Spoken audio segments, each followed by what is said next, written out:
Erev Shabbos. Worshipping the golden calf was an act of unfaithfulness, an act of betrayal, an act of infidelity, on par with infidelity in a marriage. In other words, it was like the Jewish people had an affair. I think that's the phrase. The golden calf incident was a real low point in Jewish history, and it's the focus of the first two aliyahs of this week's parsha, Tisa. In our Tuesday class a few years ago, we did a verse by verse study and analysis of the book of Job, which was a fascinating discussion. At one point, Job says, Mi b'sari echze Eloka, from my flesh I see God, which I take to mean that we understand our relationship to God through the lens and experience of our relationships in the human realm. And it works the other way too. We learn a lot about our relationships with others, particularly our spouses, from the Jewish people's relationship with Hashem. Each year on Parshas Yisro, we explore at length the metaphor of Mount Sinai and the tablets and the covenant being like a bride and groom, standing under the chuppah and getting married, committing to one another completely and wholeheartedly for life. Here in our Sedra today, we have the breakdown of that commitment when the Jewish people do the one thing that God asked above all not to do. We worshiped someone else. We were unfaithful. In a very real sense, it can be said we got together with another God. Now, how can that be? If there's only one God, how can we possibly have turned our attention elsewhere, much less to a statue of a cow made out of gold? Ridiculous.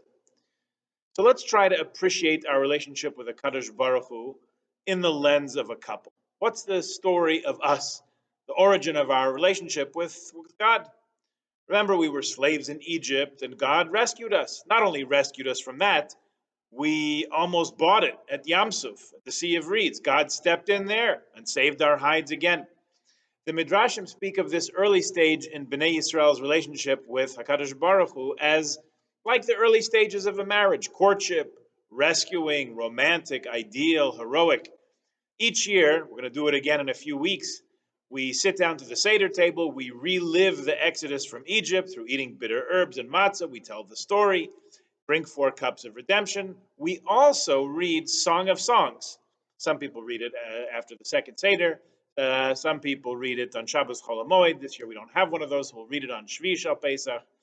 If you ever read a direct translation of Shir HaShirim, of Song of Songs, Song of Solomon, not Art Scrolls, but another one, you'll know that it's a very romantic, very evocative piece of literature. Again, drawing on Job's Mibsari Echzelaka, from my very human and physical experience, I come to understand my relationship with God. The rapture and ecstasy and delight of a new relationship that's described there in Shir HaShirim is one facet of our relationship with God. So God rescued us from a very bad situation in Egypt, and even maybe a worse one at the sea. And at this point in our relationship, it's time to take the plunge, make the commitment, tie the knot. There's this chuppah-like event, this Mount Sinai moment, which is really a tremendous covenantal moment of commitment. The Gemara in Shabbos, page 88a, recounts the midrash of Tafa Aleim Har Kegigis. The mountain was suspended over our heads, sort of a chuppah, if you use your imagination a little bit. That was this transcendent moment of bonding when we became one. As Shir HaShirim puts it, and many couples have on their rings, their invitations, their ketubah, I am my beloved, and my beloved is mine. Ani ledodi, v'dodi li. One of the things that happens at a wedding is you commit exclusively and absolutely to your partner. You become united. Now, what's the practical implication from that on the not so nice side? If a single person has intimate relationships with another single person, may not be the most productive thing in the world, may ruffle a few feathers. But if a married person has an affair with another person outside the relationship, that's betrayal. That's breaching the parameters of trust and loyalty in a relationship. And oftentimes, though not always, it's deeply, profoundly, essentially damaging to the relationship, causes real harm. What did God ask at our commitment ceremony, our covenant at Sinai, our marriage, so to speak? First thing, I am God, your God. Second thing, do not have for yourselves any other God. Don't make for yourself any graven image of anything, not in the heavens, not in the earth, or bow down to it or serve it. God is saying, I'll be faithful to you. I really want you to be faithful to me. Don't serve other gods. Don't get involved in idolatry. Really, don't get involved with anybody else. And what did we do just 40 days later after that? We made a god out of gold and we worshipped it. That's what Tisa says. They brought golden jewelry. The people sat down to eat and drink and they became depraved. That's what we did. We had an affair. Stupid, foolish. It's a real head scratcher. How could something like that happen? So not in keeping with the spirit of a relationship. How could that come to be? So again, let's turn back to human experience.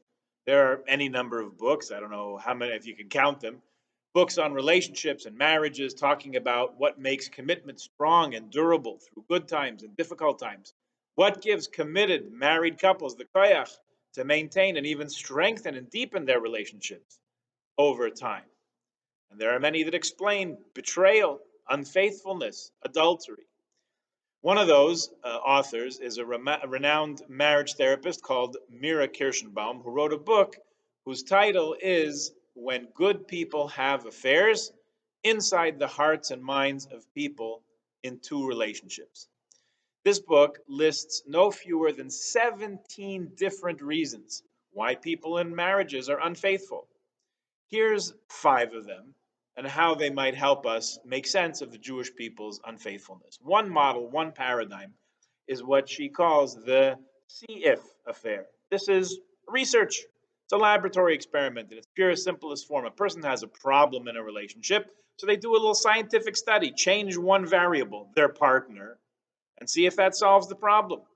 The affair sort of serves to shed light on the status of the original relationship. Can you see that applying to the golden calf? Here's the Jews in this new relationship with God. Boy, it was nice at the beginning. I was a slave. You rescued me, redeemed me from captivity. I was trapped at the Yam Suf, at the edge of the sea, between a rock and a hard place. You rescued me. You're my hero. But now, since Sinai, since the wedding, he's become awfully demanding, awfully bossy. Don't have any other gods. Don't make a graven image. Don't break Shabbos. Don't kill. Don't steal. Don't covet. There goes my whole week. We said, is it me or is it him? So we said, let's try another god. A golden calf, an idol. Fun. You just dance around, sing, have a good time, then you go to the Kiddush. Perfect. Not so much. As it turned out, not only did God expect a lot more from us, we actually expected a lot more from the relationship also.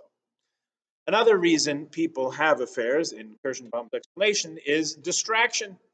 People displace their needs and energies from one relationship into another. You're stuck and you don't know how you want to live your life and what kind of person you want to be. One way to address the tension is to shift your energies to another relationship with another person. Problem solved. No, problem transferred to another person. Because then, she explains, the person actually makes more work for themselves. Now they have to extract themselves from one relationship and build or rebuild another, which actually makes more work for themselves, right? It's harder. Really gets in the way of doing the real work of figuring out how you actually want to live your life. When I think about Bnei Yisrael in this light, for some reason, Shawshank Redemption comes to mind. Great movie, remember? Inside the prison, there's structure, there's hierarchy, there's something to accomplish each day. A lot of that's out of your control, of course, but maybe that's a relief for some people. If you recall, there was one guy, I don't know, maybe more than one, it's been a long time, who simply couldn't handle life after release from prison. He couldn't stand all the freedom, didn't know what to do with it. So I thought, after Egypt, we were sort of that way. We were used to 210 years of slavery. They get up in the morning, they tell you what to do. You know what you're having for lunch a week from Tuesday. Don't have to wonder about that. You know what your kids are going to be when they grow up. Fighter slaves. It can be a big relief for someone not to have to make all those decisions, worry about all those things. You put one foot in front of the other, and that's it. It can be when we received our freedom, it's a challenge, right? We had an offer of meaningful and purposeful life with everything that God gave us in the Torah at Sinai, but we weren't quite sure. I know what I'll do. Maybe I'll hang out with another God for a while. I'll see how that goes. Spoiler alert, it doesn't go well. Yet another reason for infidelity she calls the I just needed to indulge myself affair. This is just for the enjoyment, just for the thrill, the fling. Maybe it's not the most pure of motives, but then again, it's only one of 17, and this is just one book. This kind of infidelity is an indulgence. At one level, the person knows it's wrong, but they go ahead with it anyway. So, what happened at the golden calf? Let's see. God just said in the Ten Commandments, don't have any other gods. And for sure, don't make a solid image of any beings on heaven or earth to worship them. That's for sure going down the wrong path. So we're out there in the desert. We hesitated for a moment as to whether we'd lost Moshe Rabbeinu or not. They couldn't quite keep the math straight. So we let ourselves go. We indulged ourselves. We knew it was wrong. We realized it at the time. But we gave into our inclination. We pursued it anyway. What happens in the desert stays in the desert. Actually, not so much. What happened in the desert is still haunting our consciences 3,333 years later. We're still feeling remorse over that moment of terrible judgment. We're still doing tshuva. We're still learning the lessons of that low moment. And there's yet another explanation called the let's kill the relationship and see if it comes back to life affair. That's what she calls it.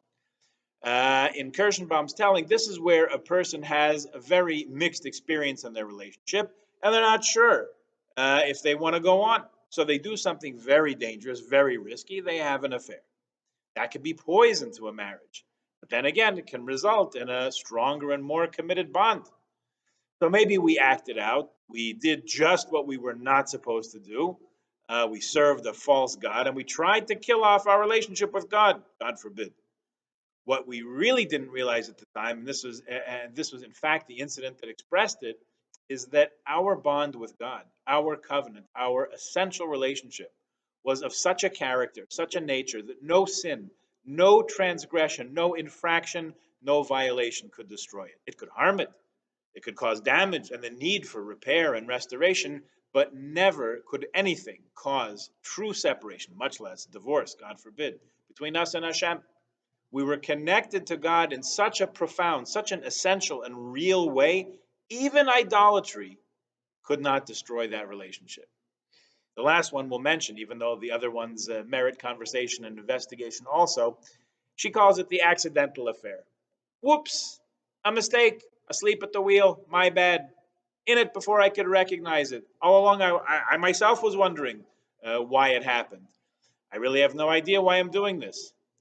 Interesting, there's a Gemara in Soita, page 3a, that says, a person does not sin unless the spirit of folly, foolishness, enters into them. Ein adam over avera, elim kain ruach shtus nichnas boy. A person in his or her right mind would never damage their relationship, not one with their spouse, certainly not one with a Kadosh Baruch Hu, by deliberate sinning.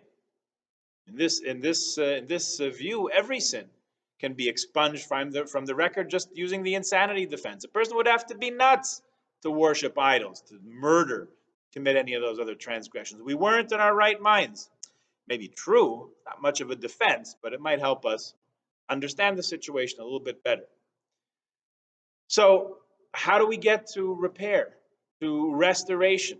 How to make a relationship durable, stronger, more resilient, and also more healthy and satisfying, so none of the above apply in the first place, much less any of the other dozen motivations described in this book, why people stray. It takes work. It takes constantly renewed commitment every day, investment, planfulness, deliberate focusing on what's important and what's most valuable. We have to make a place in our lives for the relationship to exist and to thrive. It's not going to float in thin air. That's why the parshas that surround this parsha, the ones before, the ones after, contain detailed instructions for doing that very thing. We get the instructions on how to build a mishkan, a dwelling place for God wherever we are, even if it's in the desert. Really, at its essence, it's a home. It's a dwelling place where we and God can meet and be together in the most authentic and real way. In one sense, it doesn't matter if it's in the desert or in the Holy Land itself. We have to build. We have to be engaged in the act of building. We have to take the materials that we find around us and turn them into golden vessels. That extends not only to things, to ourselves, but also to time. We have to make time a holy vessel itself. Every day, every moment, we have to transform ourselves into vessels that express the holiness and the specialness of our relationship with the Kadosh Baruch Hu, and give that holiness the chance to shine every minute. We're only human. Sometimes our minds might wander. Sometimes our eyes might stray. So this parsha points out to us that no one should ever count themselves out in terms of covenant and commitment. We're all in this together, and it takes all of us. May these days leading up to Zman Cherusenu, Pesach, the holiday of our freedom, as we're going to call it in the davening, may it bring us to true freedom, freedom to be who we really are as Jews. May it bring us plenty of good health, absolute, unshakable commitment to what is true and eternal, and peace among ourselves and peace within ourselves. Good Shabbos.